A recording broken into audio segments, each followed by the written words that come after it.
Hello and welcome to the Xtra Edge podcast. This is a podcast about sports analytics. I'm Dave Grinjinski, and today we're talking to Connor Neighbors. Connor is the Director of Athletic Performance for Football at the University of Louisiana, the home of the Ragin Cajuns. Connor, thank you so much for joining us here on the Xtra Edge podcast. Thank you. Thanks for having me. Blessed to be here. Now, Coach, on this podcast, we talk about collecting sports data and analytics. We also want to use that data to get insights, and then we use it to take some action, right? We call it DIA is what we call it around here, data, insights, in action. And so, I guess to start, kind of walk me down your road, from your playing career to your coaching career, and then how you discovered sports analytics and the power that they can provide a coach. All right. So first of all, I'm using DIA in my next staff meeting.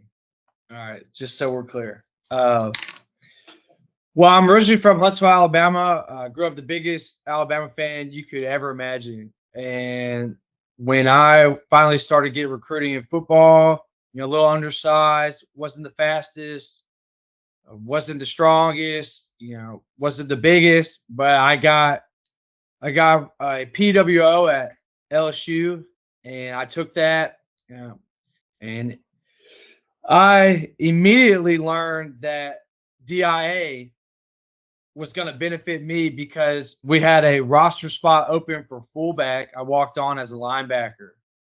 We have a roster spot open for a fullback, and Coach Moffitt, who's the head strength coach at Texas A&M right now, he told Coach Miles in a staff meeting that I had one of the highest accelerations and decelerations, and that I would probably be a candidate for the fullback position. So that's how.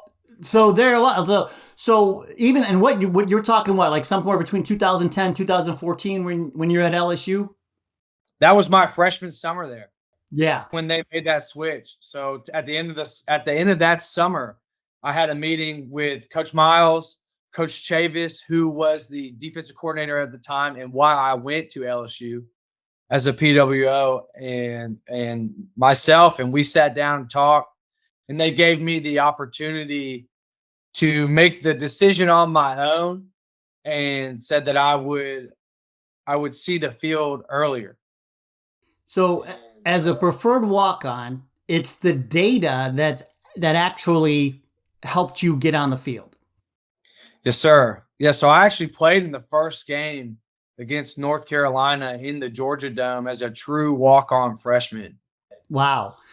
So there you go. So now you're a fan of the data. And so as you go through your career, you earned the nickname Bonesaw. So I imagine that had something.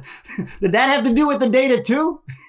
That was actually during a max out my sophomore year. I don't know if you are familiar or the listeners are familiar with Sam Montgomery. He was a defensive end that lived above me my freshman and sophomore year. His nickname was Sonic Sam, and he was real big into, I guess, Marvel or comics or whatever. And we used to watch on YouTube the first Spider-Man, where with Tobey Maguire, where he wrestles Macho Man Randy Savage and does the whole Bonesaw thing. So I maxed out on a power clean on a day that I shouldn't have. I hit a number I really shouldn't have hit, and then I slammed the bar and started doing the Bonesaw. And Sam Montgomery was in that lift, and we all started chanting Bonesaw. So it stuck. However you get the nickname, as long as it sticks and it's a good one, and that's definitely a good one. That is definitely a great one. So you get through your playing career at LSU, and I understand you went as an undrafted free agent to the Titans, and then an injury cut your professional career short. But you didn't let go of the impact that sports analytics and the data had on you as you began your coaching career, correct? Yes. So everywhere I've been after that, whether it be at LSU, Alabama, FAU, back to LSU, and then now here at UL, we've always had something that tracks an athlete, whether it be a Tendo, a GPS unit, any other VBT, or a force plate. And so I've always been intrigued about it because of my past as a player and knowing that, we're using it. The universities are spending thousands and thousands of dollars to track our athletes. And it's not just about data collection. Anybody can collect data, but how can we apply the collection into our programs? And then everywhere else that I've been, at LSU and at Alabama, specifically as a young coach, it was how can we create an edge over our opponents by using this data? And that's always stuck with me because you never just do it to do it, right? There's always a purpose behind it. And I've realized that, you have to apply what you're collecting to create that edge. And so I love it. And it shows me, first of all, we foster competition.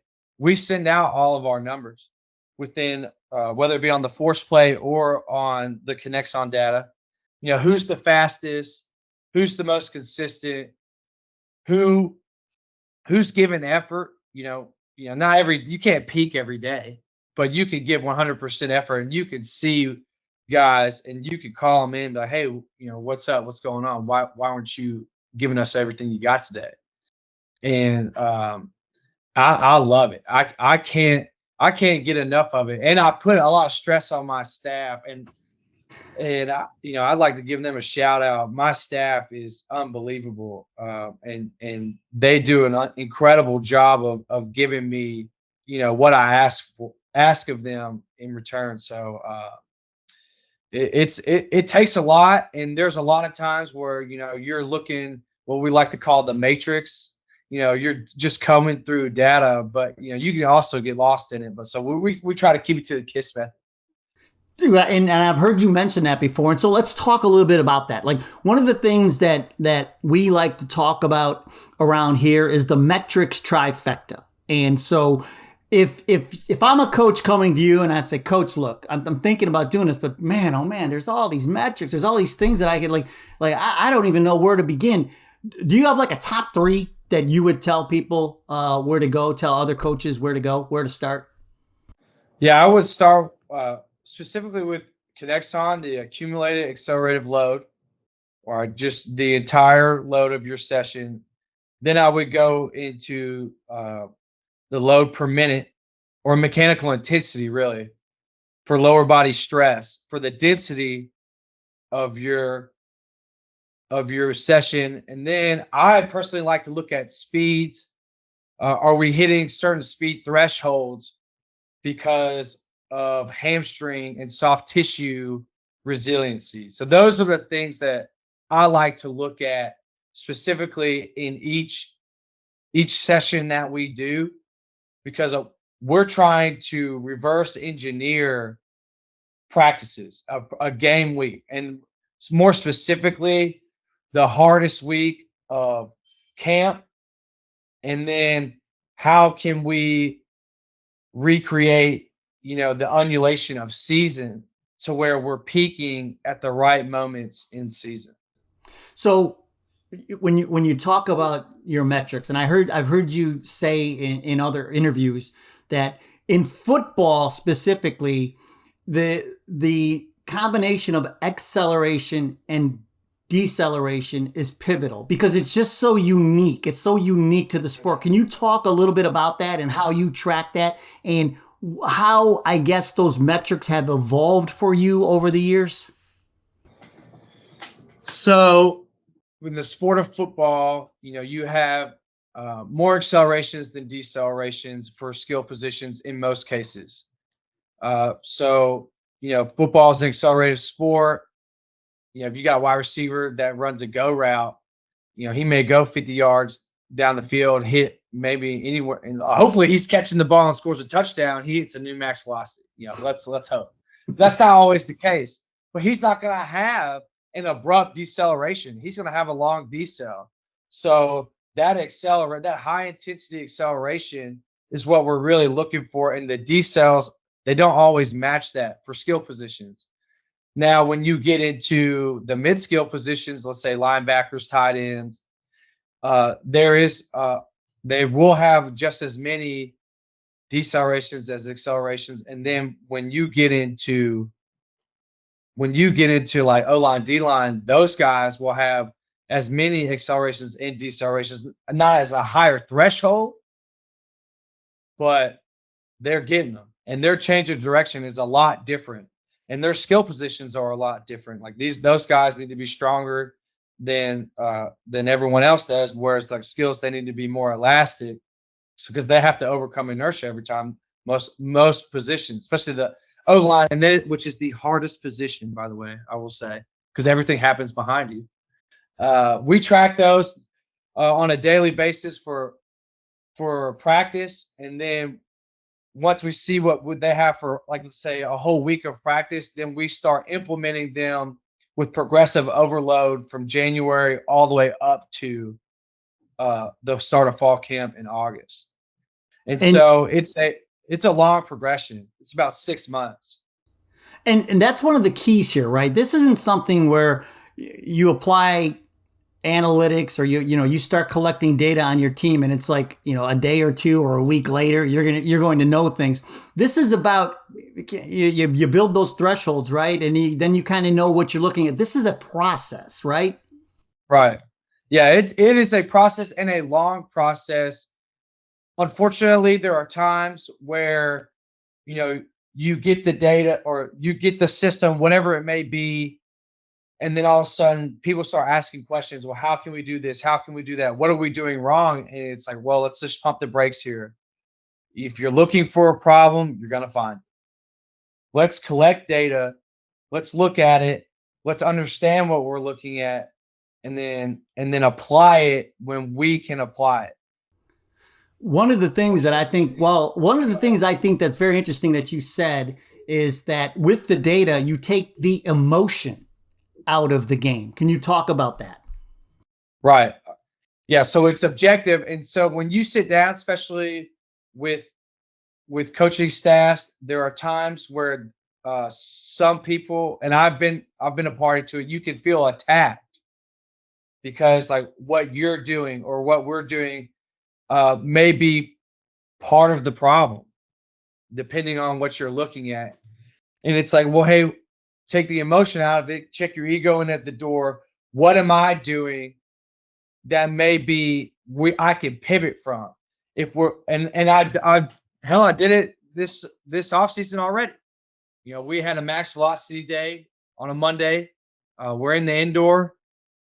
It's 28 degrees outside. The indoor's cold. We're doing flying 15s, and we got a 15-yard buildup.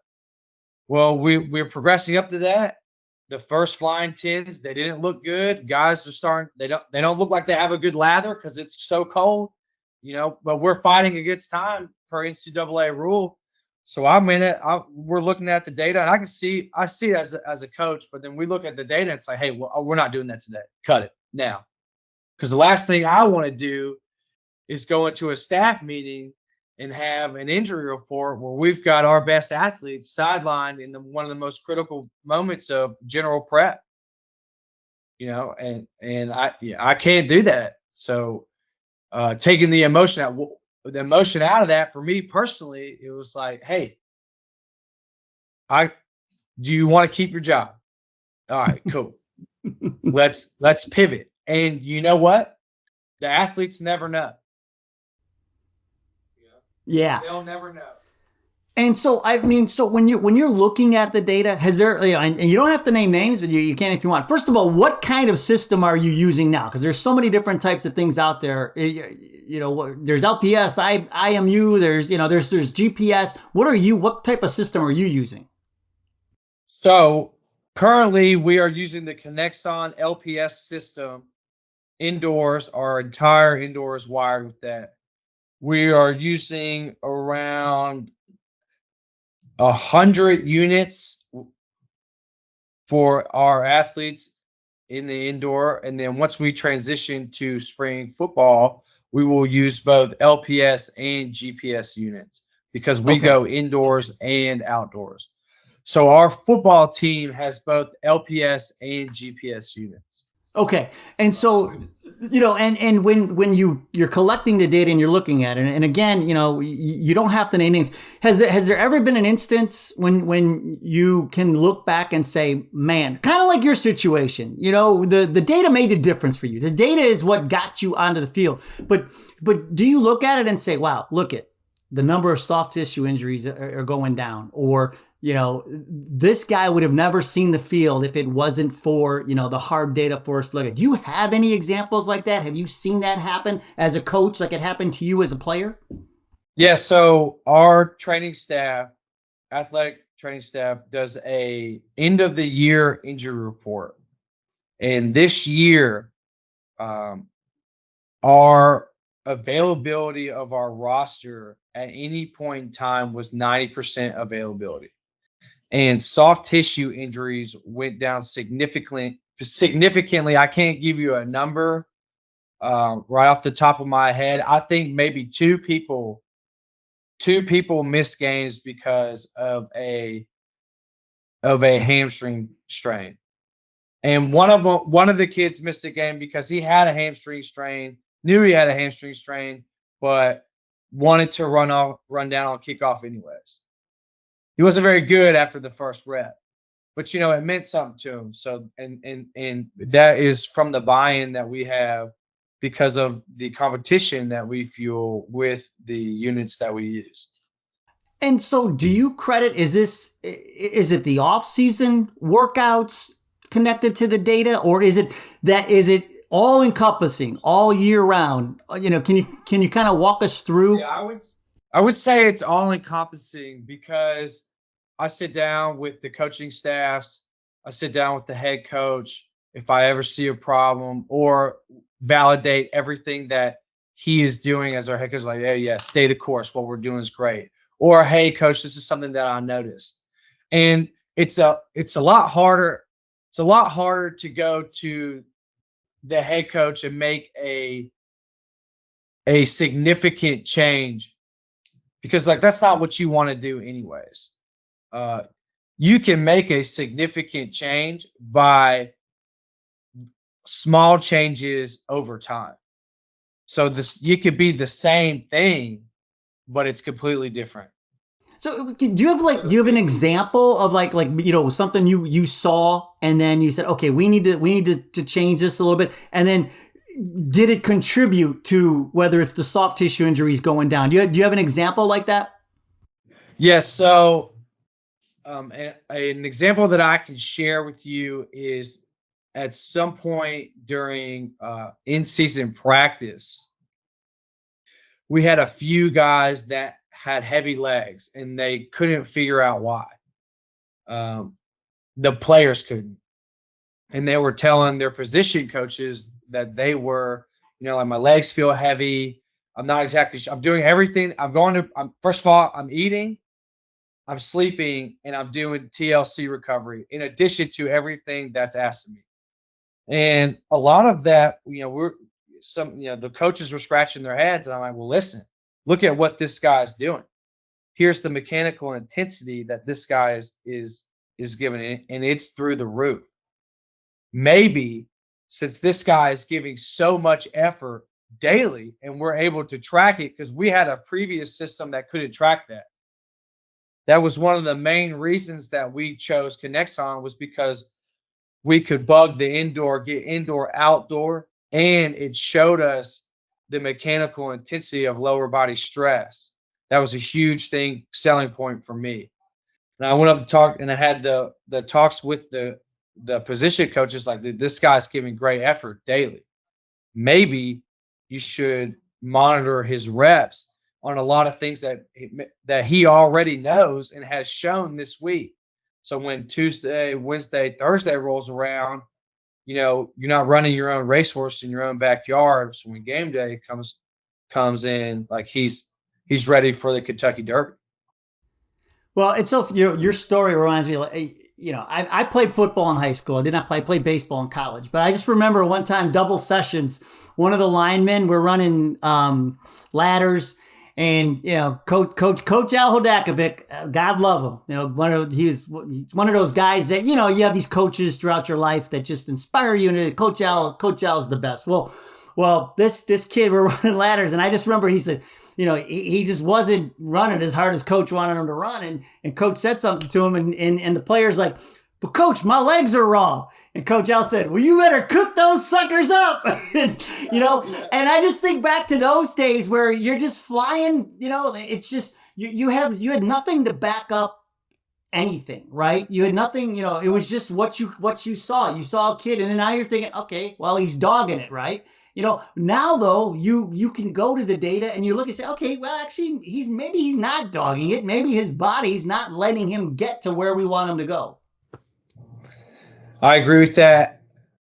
And I think that's a double-edged sword, though, especially with a collision sport like football. It's like, don't let it scare you, because you still got to be a man about it. You still got to have grit.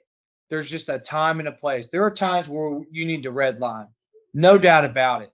Whether it be in off-season conditioning, whether it be sprinting, whether it be practice, you do need to red line for sure. See what these guys can do, because you got to condition them for the game. And if you let the data always scare you, without discomfort, there's never growth. You have to push those boundaries, and then be smart about it. Once you've pushed the boundaries, all right, now pull them back. It's the same thing with any type of deload. But the longer you wait to deload, the longer the deload needs to be. So, you just got to be wary of that and conscientious of it, and then be able to apply it. And I think that's what makes the greats great, is that, you don't lose your edge when it comes to coaching and coaching hard, but then you show restraint when it comes to recovery and doing what's proper for the athlete. And just because it happened to you doesn't mean it needs to happen to somebody else. And in the hard ways, because my grandfather played for Coach Bryant, and Coach Bryant came to Alabama right after the Junction Boys. And if you've never seen or read, first of all, you need to read the book, The Junction Boys, and then you need to watch the movie. And then you'll see exactly, what it went through. But if we kept that same mentality, we wouldn't give guys water at practice. Well, I actually went through one of those practices where we didn't get water. So, it's like, I know exactly what you're talking about. So I've always heard those stories, and I admire people who went through that, but they were wrong. Maybe not wrong, they just didn't know. Right. Yeah, and that's the thing, and that's the beauty of this. And to have the data, and like you say, you take the emotion out of it, you look at the data, and you can figure things out. One of the things I was wondering, congratulations on the New Orleans Bowl. It's heartbreaking, the way that game ended. And again, against Jacksonville State, one of your close friends on the other sideline, like that had to be interesting to go through. Yeah, so that was tough. I guess you called the KINEXON Bowl. I did call it that, actually. Well, Coach Delman texted me and Blake McCall prior to the game and sent it in a text. So, yeah, it was fun. Great competition between both teams. Unfortunately, there is a winner and loser to every game. We were on the latter side of that. But still, Coach, a great season, and and the only reason I bring it up is because managing now the schedule and the college football schedule, we see games now on Tuesdays, we see games on Wednesdays. We have we've had the Thursday thing going, and then of course you have your Saturdays and things. Does having the data help you to manage the schedule as well when you have these games that are on different days and or getting you ready for a bowl game? Absolutely. So we've had games on Tuesdays. We've had games on Wednesdays. We've had games on Thursdays. Now, this season, we only had 2 midweek games. I believe maybe only one. The season prior, we had 5, and that was tough. But how does the data help you then when you're in those situations? Okay. We would bug walkthroughs. We started bugging walkthroughs because we wanted to see, even though some walkthroughs are shorter, some walkthroughs are longer. The walkthroughs are longer in a Thursday game because you have a 5-day turnaround, which is tough. And I could tell you about how we shouldn't do that, and that, for player safety. And you can look into the NFL and all the injuries and all that if you want. That's not my place to say. I'm just, as a coach, objectively looking at it, and some of those walkthroughs that we were going through, although they were not intense, the volume that our players were on their feet was alarming. And you're like, oh, I didn't know that. Like, wow, this guy was on his feet for only an hour and a half, but he traveled 2.5 miles. He wasn't sprinting.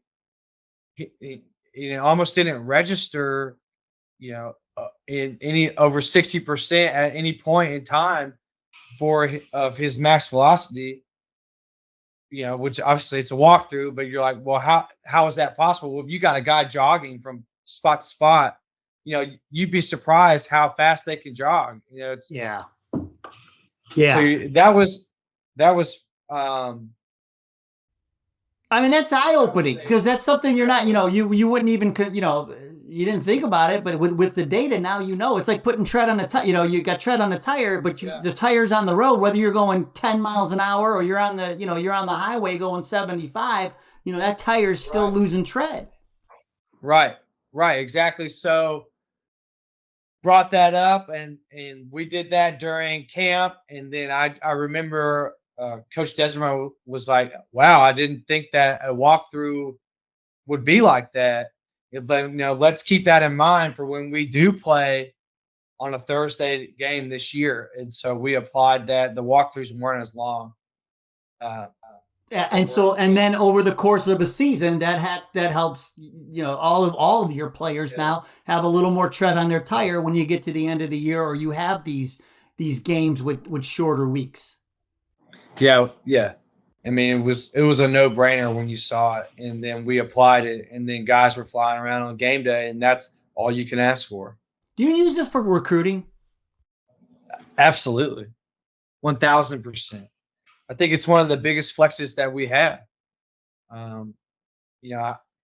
This may have changed, but I was talking to Coach Dillman and Chris King about it.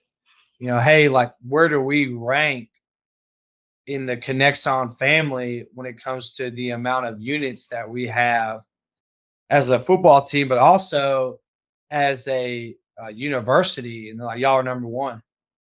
No one else in the world has as many units as y'all have. So with football, with women's basketball, men's basketball, and volleyball, we have the most units in the world from KINEXON, and we use that as a flex 100%.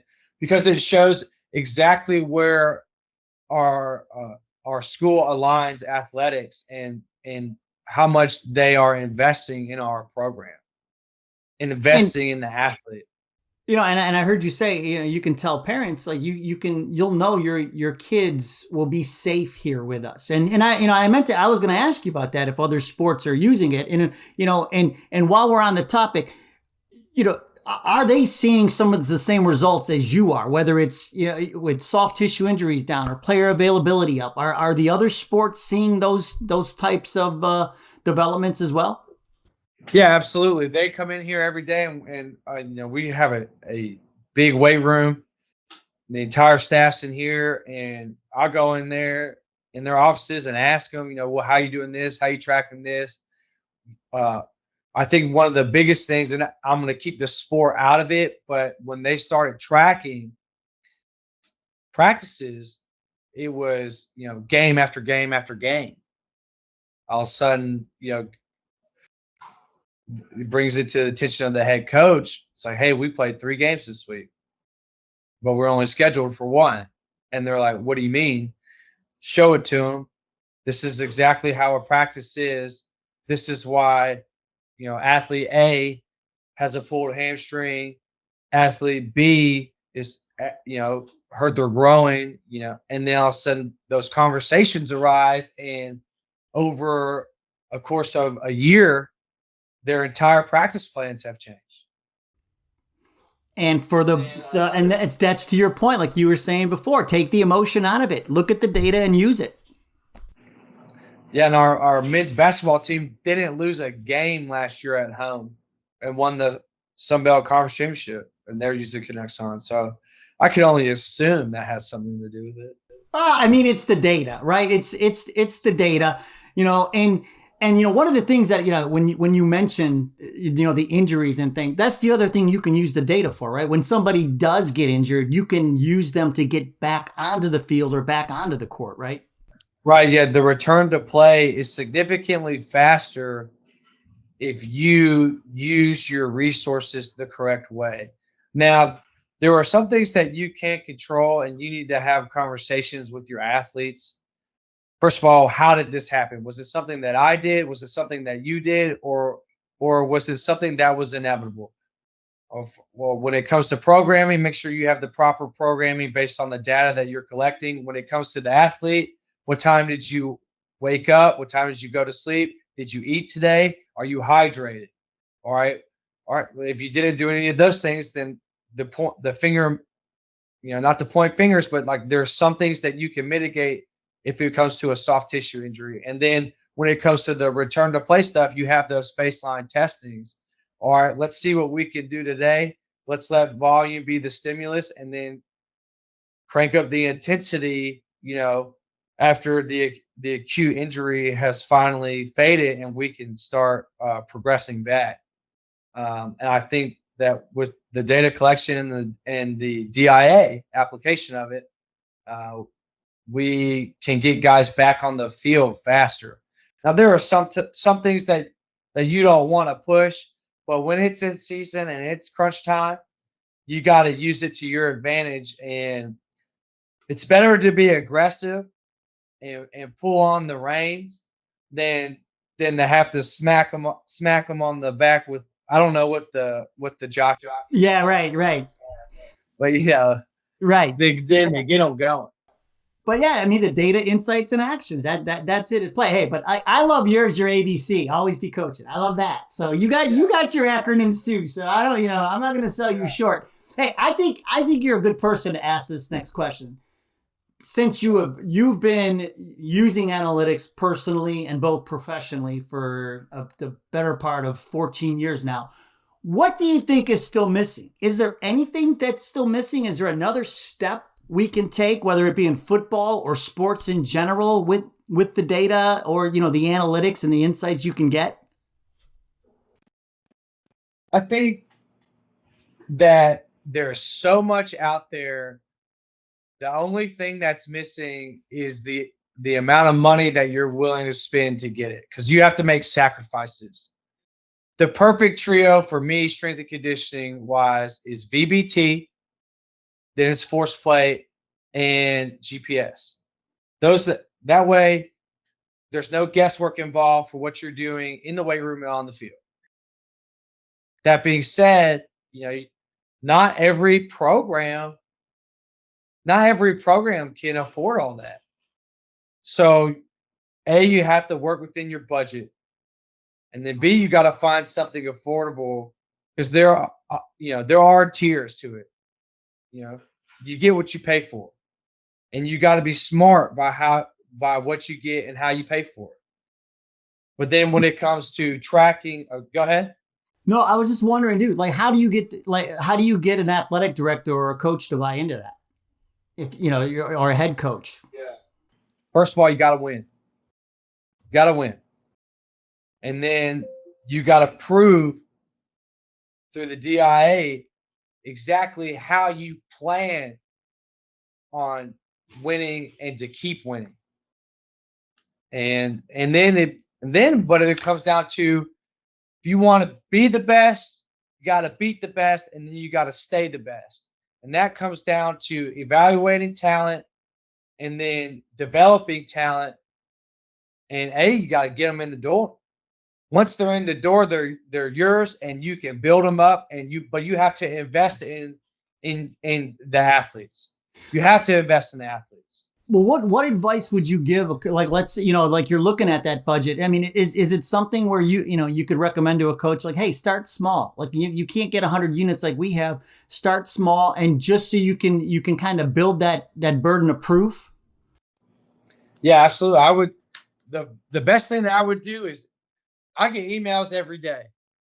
And to the people listening to this, if you've emailed me, sorry if I haven't responded, but there are a million companies out there that want your business. But the best thing that you can do is get a demo. Use the demos on your best athletes, and use the demos on some of your less unfortunate athletes. All right. And then in between, and figure out what you can do to make the entire roster better. And if you could do that over the period of the demo, however it may be, 1 month, 2 months, 3 months, or you get multiple demos from multiple companies that have different price points on what you're doing and what you're trying to achieve, and you have to show how your data collection and then your implementation of the data that made the athlete better. And if you can show that and prove that this player is a better athlete because of the data that we've collected and then implemented the changes needed, there's no way that any athletic director will say no to that. I wouldn't say the problem. The next challenge would be go out and raise money. And if you can't sit idle and say, well, we don't have enough money, go raise money for it. Whether it be you or No, that's great. That's great advice. I mean, that's the first step. I mean, it's always about the money, right? And especially with smaller schools. But this has been great. I appreciate your candidness and and sharing your own insights into using data. And we'll have to have you. There's so much I can cover with you. And again, congratulations on a great season. I heard your story about Kent State when you caught the pass, and that's my neck of the woods. I'm in Cleveland. Kent State's right down the road. You can't be picking on the MAC, man.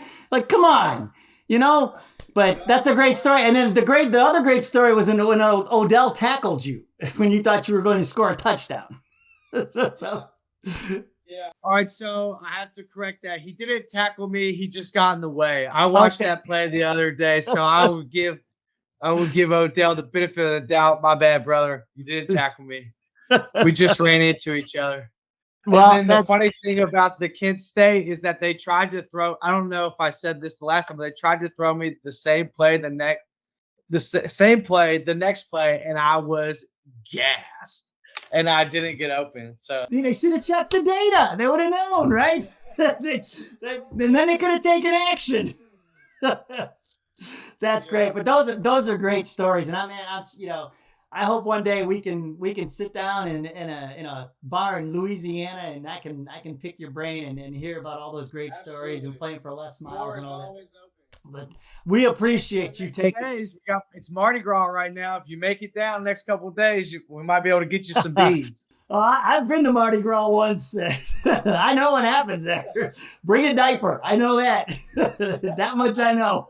So, all right, hey, Coach, Connor Neighbors, we really appreciate you taking the time with us today and sharing your insights. Appreciate it. Thank you. Thank you so much. Thanks for having me. And it's blessed to be a part of the KINEXON family. Thank you so much. And if you know a great coach who's out there doing great things, winning games, and doing it with sports data and analytics, we want to hear about them. Hey, we may even ask them to be a future guest on the podcast. You can find us on Twitter, Instagram, and LinkedIn. It's so easy. KINEXON Sports. That's all you have to search. KINEXON Sports on Twitter, Instagram, and LinkedIn. Reach out to us. We'd be happy to hear about those coaches. And remember, We want you to innovate the game by collecting the data, getting the insights, and then turning those insights into action. We'll see you next time.